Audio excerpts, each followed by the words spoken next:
Day to celebrate and support all Americans who have served their country in the armed forces. We would like to especially recognize and thank all Alumni who have and are currently serving our country. We ask that you please rise for a moment of silence to honor the men and women who have made the ultimate sacrifice in defense of our country. Please remain standing and pledge allegiance to the opening prayer. I pledge allegiance to the flag of the United States of America and to the republic for which it stands, one nation, under God, indivisible, with liberty and justice for all.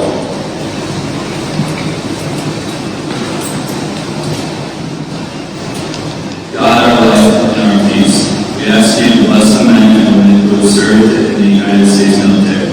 Jesus teaches us that there is no greater love than to lay down one's life for a friend.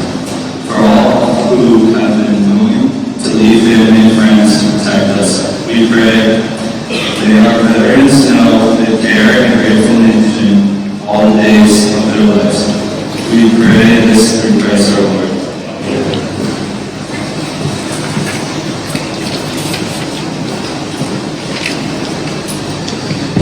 America was lived free from conquerors.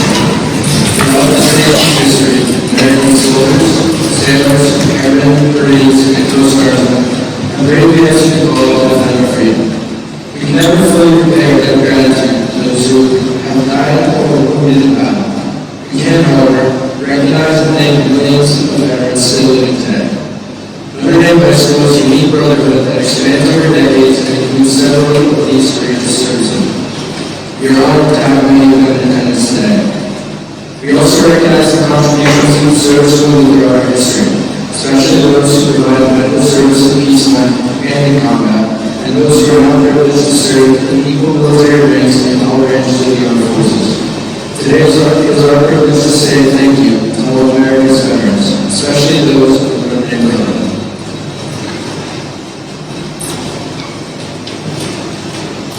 Good morning. Before we begin the speaking ceremony, it's my privilege to introduce the Notre Dame alumni who have joined us today and who have served our country through military service. These are not in any particular order, but I ask them to stand when I call your names. Al Ramadan, United States Air Force. Stephen Burke, United States Army. Michael Castellano, United States Navy. John Clemens, United States Air Force. Dennis Mannion, United States Marine Corps. Travers, United States Marine Corps. Jeffrey Vallette, United States Marine Corps. Alumni, United States Navy. Alex Travers, United States Marine Corps. Peter Vallette, United States Army National Guard. Arthur Walker, United States Army. Paul Bauer, United States Army. Frank McCarthy, United States Signal Corps. And Tom Mannion, that's a little bit. U.S. Army. United States Army.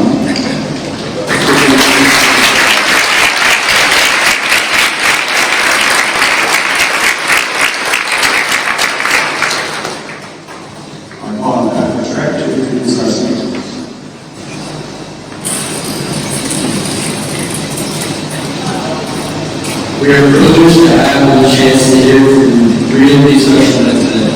I am honored to introduce Mr. Dennis Mannion, Notre Dame Class of 64, U.S. Marine Corps.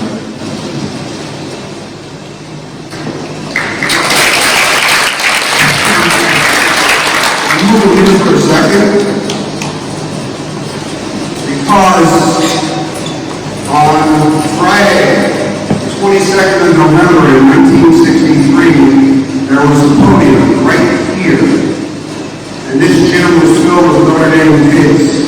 And as the co-captain, John Queen and I came up to the podium at the very end of the pep rally. We offered 3 Hail Marys so that everybody played along so they got hurt and listening to this was taken.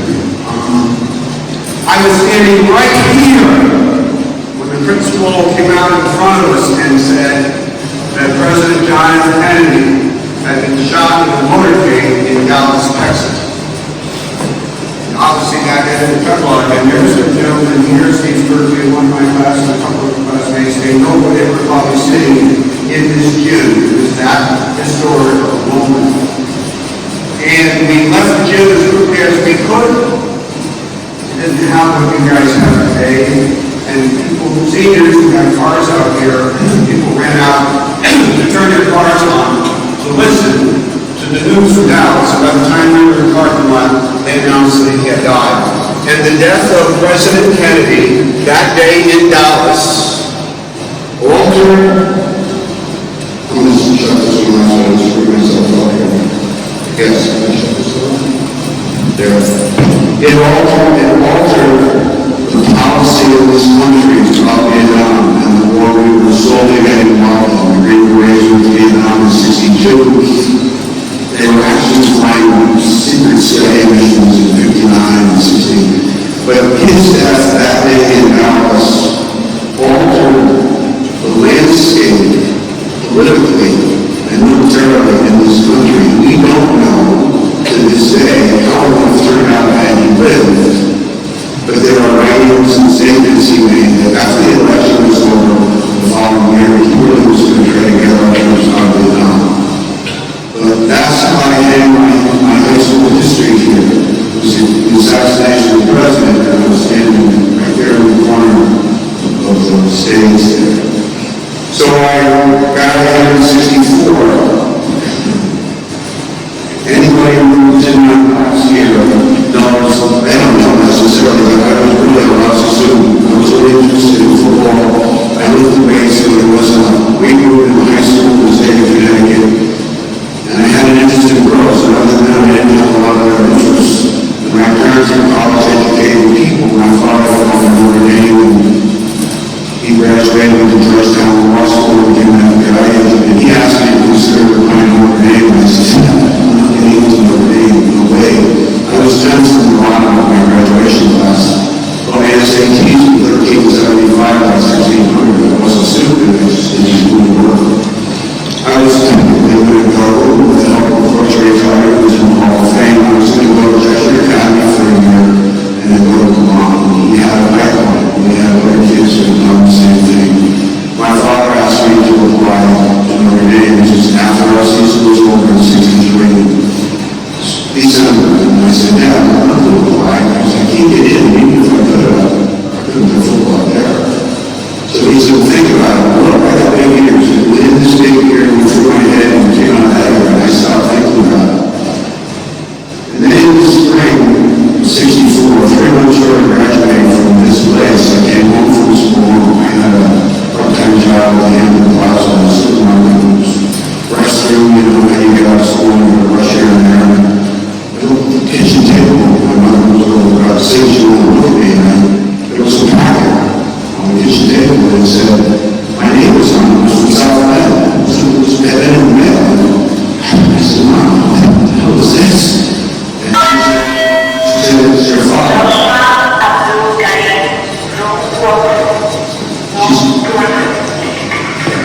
She said, your father, he applied for you. My father applied for me at Notre Dame. And I'm telling you, it is one of the 10 great universities in this country. It is. I didn't apply it, but I got in. And I had to assume because in those days, I didn't have to write an essay. I don't know. My father filled out all the forms, I had to write some forms, and he sent them in. And he must have called the admissions office all that winter to say, on the loan I contribute, and I'd like to something on Notre Dame. And my boss just gave approval directly up the honor. And that's probably how I got accepted at Notre Dame when I had no business on.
But we used to beg our parents for TV and actually, we only one phone in the kitchen, the cord was like 40 feet long. We never got any phone on the TV. And back when my kid went out to Port 68, walked through the front door, and our family, there were two little TVs on top of our big TV, the big TV with those things bigger than this. I said, what's with the TVs? She said, your father, he watches ABC, NBC, and CBS every day at 6:30 at the same time, which I couldn't record those in those days. And that's when I really knew what I got on parents. Anyhow, that's my short story. I put it over a long time. I don't regret it because I'm an absolute age man who says you have a little bit. But I was really lucky over there. I go to wall and it's 28 days when I go. And I'm really one of the personal and some of them are next to me. Thanks.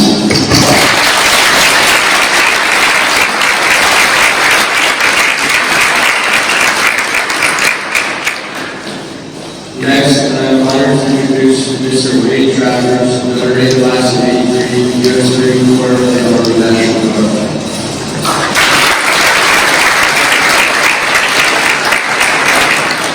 If I don't use the microphone, can everybody hear me? Hear me okay? The reason for that is because I am a former United States Marine. And what Dennis and our other speaker will tell you is the Marine Corps teaches you a variety of transferable skills. One is how to shine shoes. The other is how to fold your underwear to the size of a dollar bill. And the last that I took out of it was the ability to project your voice. So, I'm speaking to you without a microphone. You can thank Uncle Sam for that. My name is Wayne Travers, class of 1983. I walk the same halls that you walk today. And, like our previous speaker, I was not a stellar student. I was your classic underachiever. I loved to learn, I loved school, I loved my friends, I loved sports, but I didn't like to apply myself. So, as graduation came nearer, and I did the perfunctory college applications, and I got accepted to a few places, but I decided I didn't want to waste my time or my parents' money going off to college because I knew it probably wouldn't turn out very well. So, where does a classic underachiever turn? He turns down Orange Street in downtown New Haven, where at one time there was a recruiting station, and he walks right into the Marine Corps recruiter office. He passes the Army, he passes the Navy, passes the Air Force, because he wants to go somewhere where he knows he's not going to be able to underachieve because someone will hold him accountable. Well, that place is United States Marine Corps Recruit Depot, Parris Island. Okay? So I went to Parris Island. I shipped on October 4th, 1983. And about 3 weeks into my basic training experience, it was a Sunday morning, and we had a recycled recruit in our platoon. That means that he had some kind of problems along the way, and he was sent back, kind of like staying back in school. So we had a recycled recruit named Mertz. And Mertz's father was a Marine Corps officer who was stationed somewhere nearby, and unbeknownst to me and most of the other recruits, if your family was around on a Sunday, you could go visit your family. So Mertz's father and family came down on a Sunday morning, October 23rd, and he went to visit his father and his mom and his sisters, and he came back and he had some terrible news. And that news was that a truck bomb had been driven into the Marine Corps barracks in Lebanon, killing 200 plus of our comrades and some French soldiers as well. That was my 3-week experience in Marine Corps basic training. Shortly after that, I found out that I wasn't going to be the Russian linguist or the Arabic linguist or the Chinese linguist that I wanted to be. I was going to be a manual Morse intercept operator, which means I learned to copy Morse code, but I was a little disappointed because, as you can well guess, Morse code is not a transferable skill. Russian or Chinese, even to this day, might be a transferable skill in the workforce, but I got stuck with nothing. And I was left with $8,100, which is all you could save up for your education when you were done with the Marine Corps. So think about that. How far does $8,100 go, right? But what I was armed with, in addition to $8,100, was the ability to see something through. And that's what the Marine Corps gave me. And I'll tell you a quick story that I told Brother George. I won't mention any names. But I went to high school with a tough Italian kid from around here. Much tougher than I ever thought I would be or ever was. And I didn't know it at the time, but he and I shipped out to basic training at the same exact time. And he was in the same basic cycle as I was, the same series, but he wasn't in my platoon, so I never saw him. Well, I came upon him at the rifle range, and he was sitting on a rock, and he was crying. This tough kid that could kick anybody's butt, and was way tougher than I was crying because he couldn't handle the stress.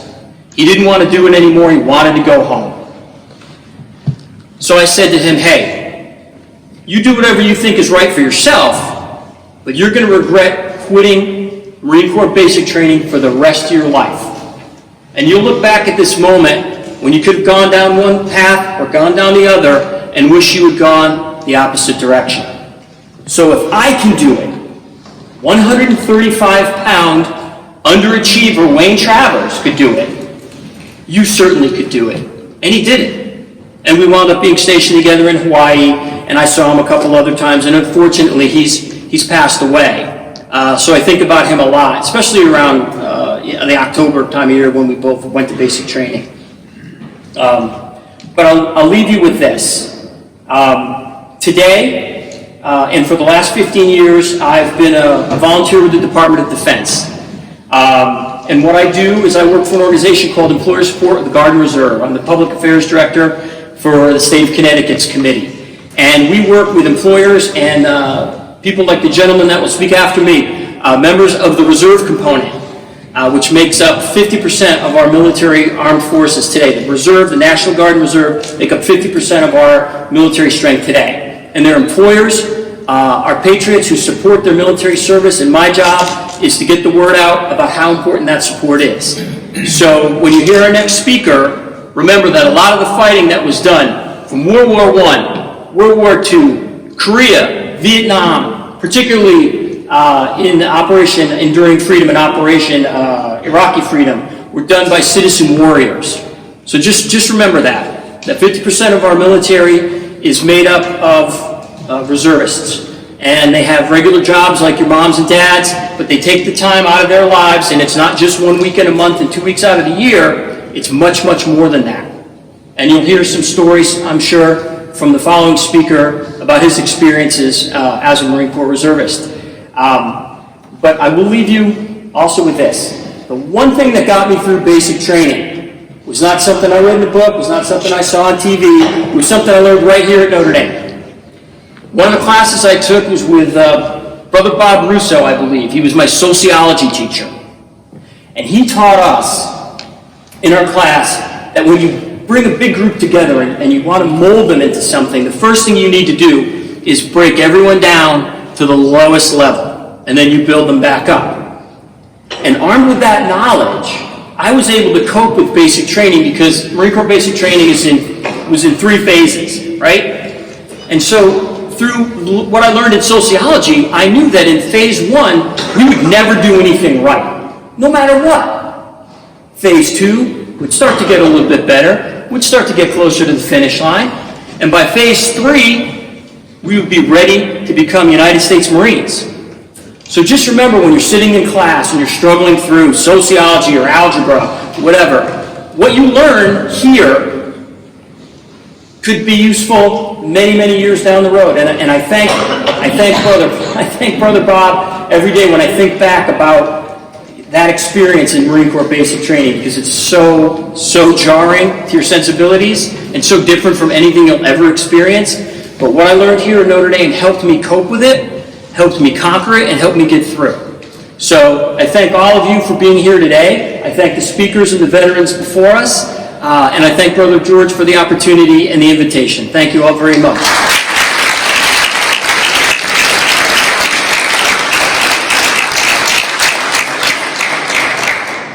Next, I'm honored to introduce Mr. Jeffrey Vallette, Notre Dame Class of 02, U.S. Marine Corps.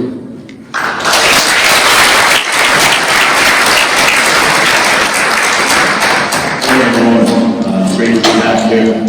Seems like just yesterday I was sitting in the same seats you guys were. I want to thank the learning community for having us here today. Hope for a time to put this together, and also the veterans that are sitting in front of you guys today. Currently, I'm a police officer, detective in the state. I've been there for the past 12 years.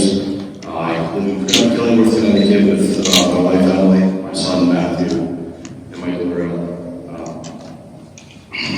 My time here at Notre Dame was very rewarding and memorable. Playing football here, there's a lot of people, coaches, mentors, teachers here that instilled a lot that I still carry on today. Coach's words that inspire you to keep and push along when you think you can't anymore. Dennis had mentioned triples, but we don't have triples anymore, we have doubles. When it's 90 degrees of each and you have to get nothing left, you push through. There was times, I remember when you're playing Xavier, you're on the goal line fourth quarter. It's seconds left in the game. You get in the huddle with your teammates, and you're standing there. You look each other in the eye, and you remember what Coach George said to you. Wall spike, we stopped for the win. There's times that are memorable here to me that I carry on, I still try to live through today. Dennis had mentioned that a memorable time experience he had here on that podium was the shooting of JFK. For us as seniors, was at September 11, 2001. Dennis, you remember where he was standing, where his classmates were. I'm sure my classmates can remember that day as well. We were walking from the Annex classroom back into the main building here, and word started to spread about the towers being attacked in that terrible day. So that was something that stuck with me. I knew that I wanted to be in public service and runs my family. From after leaving here, I went on to John Jay College of Criminal Justice, where I was majoring in fire science. I visited 9/11 Ground Zero multiple times while I was down there, and something that stuck with me that I wanted to give back to my country and do more. I enlisted in the United States Marine Corps in 2004, and later, shortly after, deployed to Fallujah, Iraq. There was times when it wasn't the nicest place in the world during that time. I'm sure some of you might have read. But during those tough times when it was down and out and you think you had nothing left, it was your coach's words that really stuck in my head, and my mentors here, that I consider myself still a Notre Dame man and hold myself to that standard. It really instilled in me to never give up and keep pushing on. So, I appreciate you guys having me here today. Again, in a couple of words, just enjoy your time here. It goes by way too fast, I have no regrets. That's a big deal. Roosevelt said, do what you can, where you are, what you have.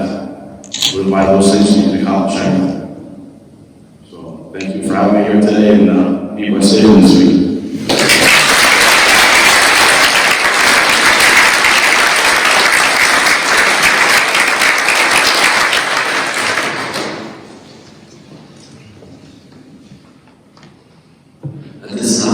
We have a few minutes left, so if anybody has any questions or comments they'd like to ask any of our veterans, raise your hand and pass them around.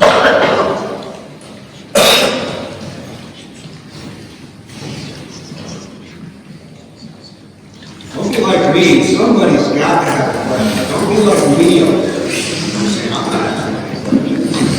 None of you has a question for any of us? How about finding out why the others went in? You can ask them that. Yeah, that.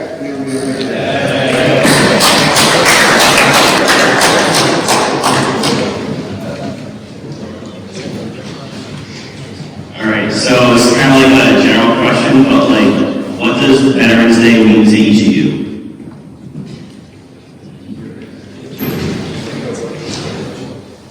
I probably already answered that. 28 games on the ball in D.C. And very quickly, I wasn't treated very well when I got home. I had an airplane flying from California. I had an airplane flying in the middle of the night, the plane's half empty. I'm in the middle of the aisle, and I went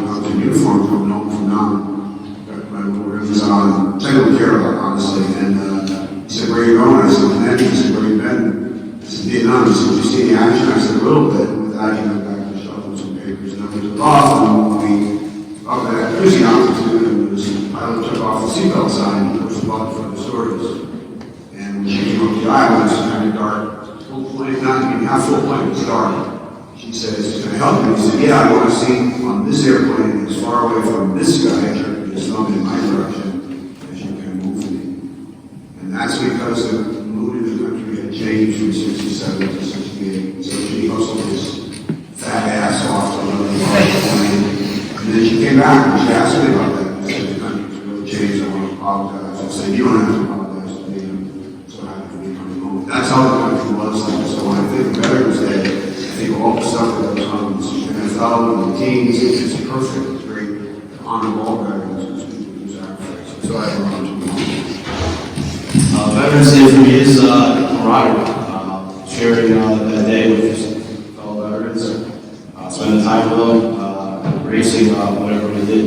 I mean, it's so great, and why we're able to attend already. I'm blessed because I live Veterans Day every single day. I go to work, I'm fortunate to work at the VA, just the back door over here.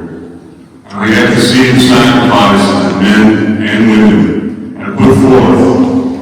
You know, it isn't just about the time that you do the service, it's about those days and years afterwards, all the nightmares that come back, all the difficulties. And it's veterans helping veterans to survive through all those difficulties. It's not just about putting on the uniform. It's about when you also take the uniform off. And I have been blessed to be able to help my fellow veterans endure for the rest of their lives the difficulties that they have.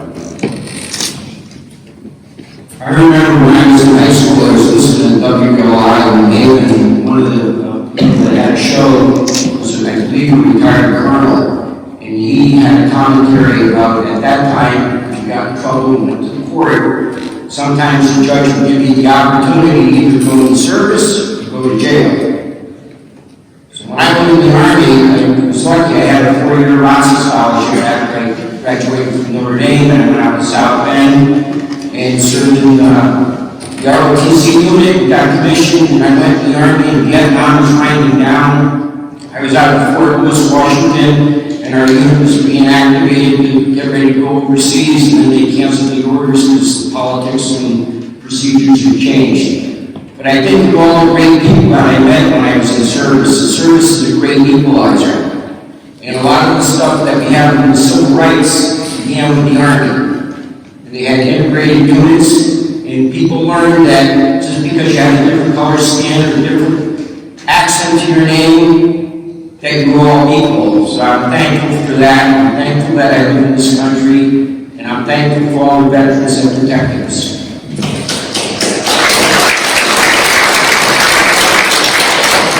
Unlike the 3 speakers who got up here today, I had no choice about going to the military because I graduated from here in '64, St. Michael's College in May of '68, got married in September of '68, and came home from my honeymoon and had what they call the draft notice.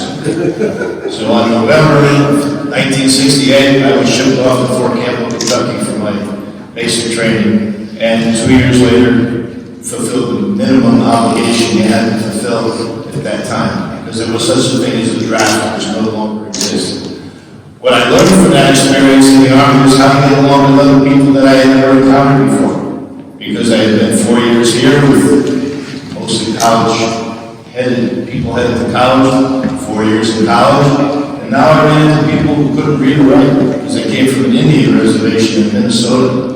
People had totally different priorities than I did and things that they were interested in. So it gave me a bigger view of what it was like out there, and it was an experience that I would never forget. Not to mention the fact that my older son, many of you may know because he works here as a golf coach, was born when I was stationed in Fort Campbell, Kentucky, and it cost me $3.75 for my wife's food. I'm the oldest veteran there, and I like to talk about 8 years of my life.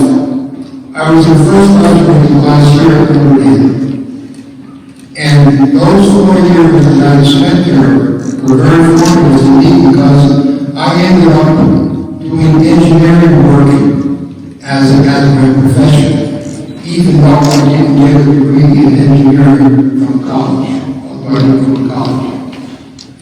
The second 4 years are 4 years I spent in the Air Force. I come from a family that were 6 boys in the war, and 4 of those boys were in World War II. And all of them were involved in the worst kind of battles that you can have in World War II. One of them was a parachute, he was a parachutist. He was caught in battle of the Bulge in Belgium. And then my brother was in the Marine Corps that was in so many battles, and one of the most famous, he was about 10 feet away from the raising of the flag on Mount Shirachi in Iwo Jima. And the other 2 boys were in the Pacific fighting the Japanese. But those 4 years in the Air Force gave me another direction, and they taught me how to basically do things the way that I was told. So, they keep to all of you heard here, and this is the kind of wisdom that you get from books. And thank you for listening to us.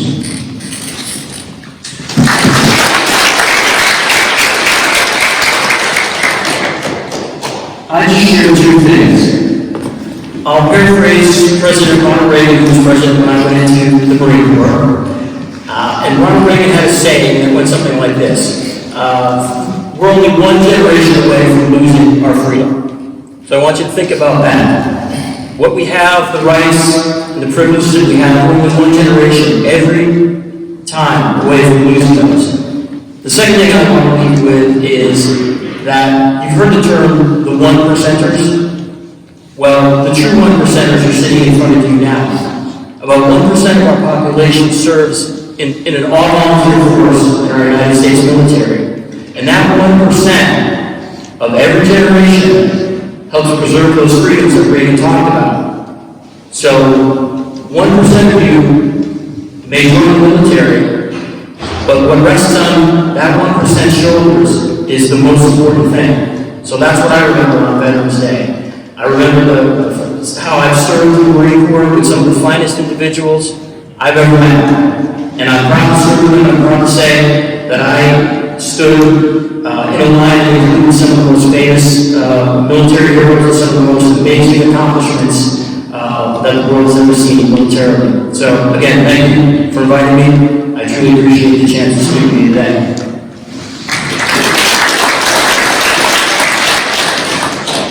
To answer Steve's question, first and foremost, when I think of Veterans Day, we experience Veterans Day, I think of the men and women who were before me and came after me.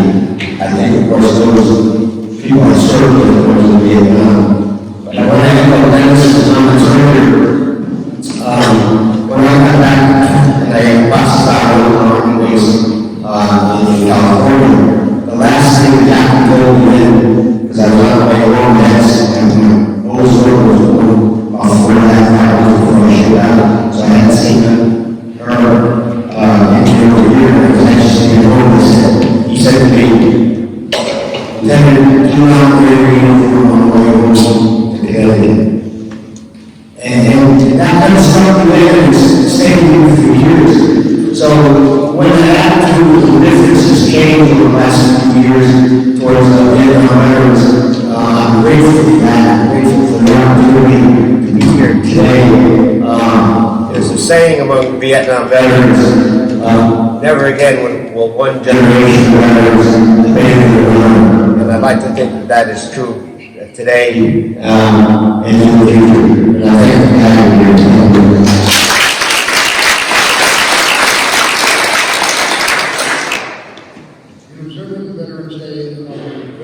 Sacrifice of all those who had sacrificed previous wars and continue to do so today.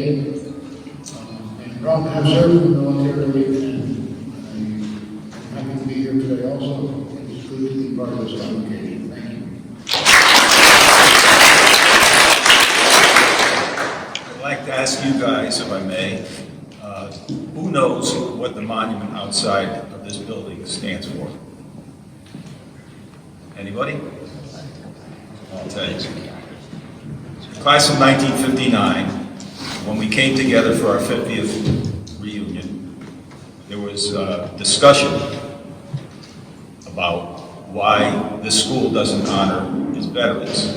We honor scholarship, we honor sports, but there was nothing concrete to honor veterans.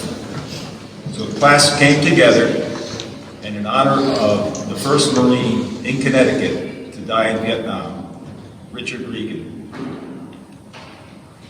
we all contributed, and I think we had 70 or 98% of the people I contacted donated to that.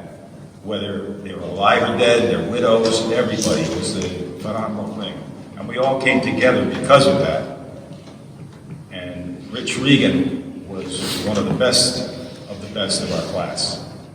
And that's what that monument is for. It's built of Stony Creek pink granite.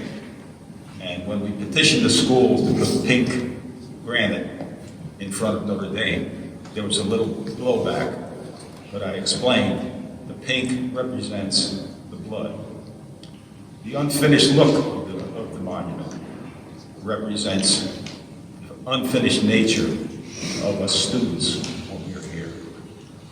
And if you look at the monument, you see that that monument has kept our class together. It has bonded our class so that we meet once, twice a month with the whole class that remains. And it's because of that monument, because of our fallen comrades. And the fall, those members of my squadron were shot down in Vietnam. 3 others who spent an extended period of time in Hanoi Hilton as a prisoner of war. Richard Reagan, who was a classmate, who was probably the first humanitarian fatality in Vietnam War. My cousin, who was a draftee in the Army, Army PRC, who was killed shortly after he got to Vietnam. That's what veterans, it means to me, the guys that did not come back. And unfortunately, I have to echo what this gentleman said. When I returned from my second tour of Vietnam, landing in the Air Force in California, and those that were going around and were going home, we all had to sit for this lecture by a young Air Force second lieutenant. And at the end of his lecture, making arrangements for who was going where and how they were going to get there, he said, those of you who are traveling commercially, we advise you not to travel in uniform because the war was so unpopular.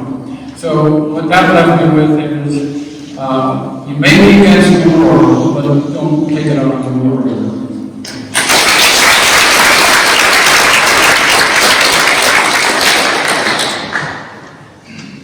I got out of the Army in the spring of '67, out of Vietnam, and I was not received gracefully home. Well, in my home I was, but in the general public. And there was quite a bit of hostility in some of the college classes I took. One time I had an offer to be a fellow in the parking lot after class. He didn't show up. After dealing with the heat and the dirt and the heavy weapons fire, bomb blasts going through your homes. It was a great disappointment. But things have gotten a lot better. I'm appreciative of the way things are now. And I appreciate today. Thank you all.